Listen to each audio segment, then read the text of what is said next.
देखिए, माननीय Upendra Kushwaha ji JDU party में बहुत सारे उम्मीद लेकर आए थे और निश्चित तौर पर जब माननीय उपेंद्र कुशवाहा जी जेडीयू पार्टी को मजबूती प्रदान करने आए, जेडीयू पार्टी में अपनी उम्मीद को, सपना को सजाने आए और वो सपना आज टूटता नज़र आ रहा है क्योंकि जेडीयू पार्टी विलय करने जा रही है, समाप्त होने जा रही है। और माननीय उपेंद्र कुशवाहा जी जैसे बहुत सारे लोग होंगे जेडीयू पार्टी में, सबका सपना टूट रहा है। तो निश्चित तौर पर पार्टी तो कोई एक व्यक्ति से नहीं बनती है, पार्टी तो विचारधाराओं से जुड़ने वाली एक जमात से बनती है। तो सारे जमात के लोग आज चिंतित हैं, उसका नेतृत्व उपेंद्र कुशवाहा जी कर रहे हैं।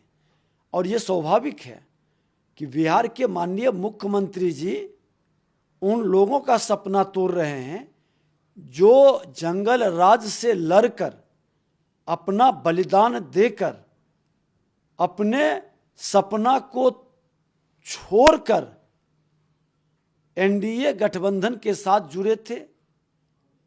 JDU party, BJP party Bihar के अंदर शांति और सामाजिक सद्भाव लाया था। आज माननीय मुख्यमंत्री जी उस सपना को तोड़ने के लिए जंगल राज को जनता राज कह करके गुंडा राज में तब्दील कर रहे हैं। इसलिए वो अगर जो लोगों के बीच विमर्श करते हैं मिल बैठ के, तो इसमें बुरा क्या है? सर, वहाँ को क्या नहीं दिया? एमएलए बनाया, लीडर ऑफ पार्टी का लीडर बनाया, राज्यसभा तक भेजा, 3 बार आया 3 बार गया, पता नहीं क्या हो गया उसको। जो खुद भिखारी हों वो दूसरे को क्या दे सकते हैं? माननीय मुख्यमंत्री नीतीश कुमार जी, आप तो श्रद्धेय जॉर्ज फर्नांडिस के उंगली पकड़ के भारतीय जनता पार्टी के गोद में आके बैठे थे। आपको भारतीय जनता पार्टी ने सांसद बनाया, आप तो चुनाव हार गए थे। भारतीय जनता पार्टी के श्रद्धेय अटल बिहारी वाजपेयी जी के कारण आप चुनाव जीते और केंद्र में मंत्री बनाकर एक पहचान दिया गया। बिहार में मुख्यमंत्री भारतीय जनता पार्टी ने बनाया। जब आप भारतीय जनता पार्टी के नहीं हुए तो फिर दूसरे से कैसे उम्मीद करते हैं कि आपके साथ लोग रहे? आप कहां दिए? भारतीय जनता पार्टी के कारण आपकी ताकत मिली थी और आप लोगों को ऑबलाइज कर रहे थे भारतीय जनता पार्टी के कंधे पर बैठकर। कुछ भी दिया गया है तो भारतीय जनता पार्टी के द्वारा दिया गया, लेकिन आप भारतीय जनता पार्टी का जब नहीं हुए, बिहार की जनता का जब नहीं हुए, जो बिहार की जनता 2/3 बहुमत दिया था, बिहार में कानून का राज स्थापित करने के लिए, सुशासन लाने के लिए, सामाजिक सद्भाव लाने के लिए, लेकिन आप तो उसी भ्रष्टाचारी के गोद में जातीय जहर के लहर के कहर से बिहार को प्रभावित कर रहे हैं। सर, क्या हम सिंधे फंक्शन जो है अब वो नाखुश होकर, क्योंकि वहाँ पे कांग्रेस के साथ और राष्ट्रवादी कांग्रेस पार्टी के साथ में मिलकर सरकार बनाई थी शिवसेना, जबकि चुनाव लड़ी थी बीजेपी के साथ में, तो क्या वो उपेंद्र कुशवाहा भी कुछ वैसा करने वाले हैं? क्या आप उपेंद्र कुशवाहा का समर्थन ले सकते हैं? देखिए, राजनीति में बड़ी तेजी से एक नया बदलाव हो रहा है। 10% वो सामंतशाही प्रवृत्ति के लोग जो राजनीति पर कब्जा करके बैठे हैं, ये वो लोग हैं जो गरीबों को अधिकार की बात जगाकर गरीबों के अधिकार को छीनने वाले लोग हैं। एक ही परिवार के लोग, श्रीमान लालू प्रसाद यादव और नीतीश कुमार, अपने को बड़े भाई छोटे भाई कहते हैं, 33 वर्ष से बिहार पर कब्जा करके बैठे, लेकिन बिहार का कितना उत्थान कर सके? पूरी शैक्षणिक वातावरण को खत्म कर दिए। तो ऐसे लोगों से मुक्ति के लिए सभी लोग व्यग्र हैं और इस व्यग्रता में राजद, जदयू के बड़े तबके अगर जो अलग होते हैं तो कोई आश्चर्य नहीं है। मजदूर विधायकों को बना के रखे हुए हैं। बस एक परिवार का व्यक्ति जो सोना के चम्मच लेकर आए हैं वही बैठेंगे, दूसरे को अवसर नहीं मिलेगा। उन्हीं के परिवार के लोग उस सिंहासन के योग्य होंगे। बाकी उस पार्टी के कितना भी बेहतर अयोग्य कार्यकर्ता है वो दोहरे दर्जे के पर ही कदम रख पाएंगे। तो बिहार के अंदर में क्षेत्रीय पार्टी के अंदर एक आक्रोश पनप रहा है, जो किस रूप में परिणित होगा ये भविष्य के गर्भ में है, लेकिन आक्रोश बढ़ते जा रहा है। देखिए, बातचीत तो बहुत लोग करते रहते हैं, लेकिन बातचीत करने का चर्चा बाहर में नहीं होती है। हमने जो बता रहे हैं कि मन के अंदर आक्रोश है, लोग कह रहे हैं कि मुझे बंधुआ मजदूर के तरह घुटन महसूस हो रही है और घुटन से बिहार को अब मुक्ति चाहिए। बिहार की जनता की यह आवाज है कि जो बंधुआ मजदूर के तरह कुशासन स्थापित करने वाले लोगों की जमात में बैठे रहेंगे, जनता उसको मुक्त कर देगी। सर, इसके पीछे कोई प्रमाण है क्या? बिहार में हालिया दिनों में कोई वैसी घटना देखने को मिली है सर? अब आप बताएं, जंगल राज में तो फिर भी एक नियम होता है, जंगल का भी अपना एक कानून होता है, लेकिन अब जंगल राज नहीं है। मुख्यमंत्री जिसको जनता राज बता रहे हैं, ये गुंडा राज में तब्दील कर गया है।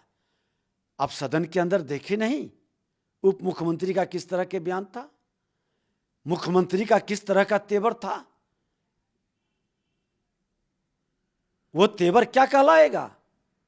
गुंडा राज नहीं कहलाएगा। आपने देखा कि आज गोपालगंज के अंदर किस तरह से साइकिल पर एक पढ़ने वाला, फौज की नौकरी करने की तैयारी करने वाला लड़का को पीट पीट कर मार दिया। किस तरह से जहरीली शराब से 100 से ज्यादा लोग मर गए, कई लोग अंधे हो गए, कोई समीक्षा करने वाला नहीं है। जहरीली शराब बैंड है, प्रतिबंध है, फिर कैसे पहुंच जाता है कई जिला को पार करते हुए। ये जंगल राज का रूप नहीं है क्या?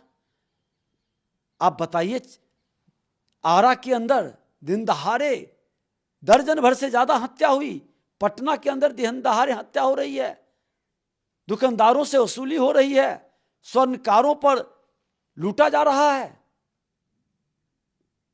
आज ही देखे हैं कि मुजफ्फरपुर के अंदर दिन दहाड़े एक बच्ची को उठा लिया, अपहरण कर लिया, सासाराम में गोली मार दिया। कितने जगह हर दिन दर्जन भर हत्या होती है।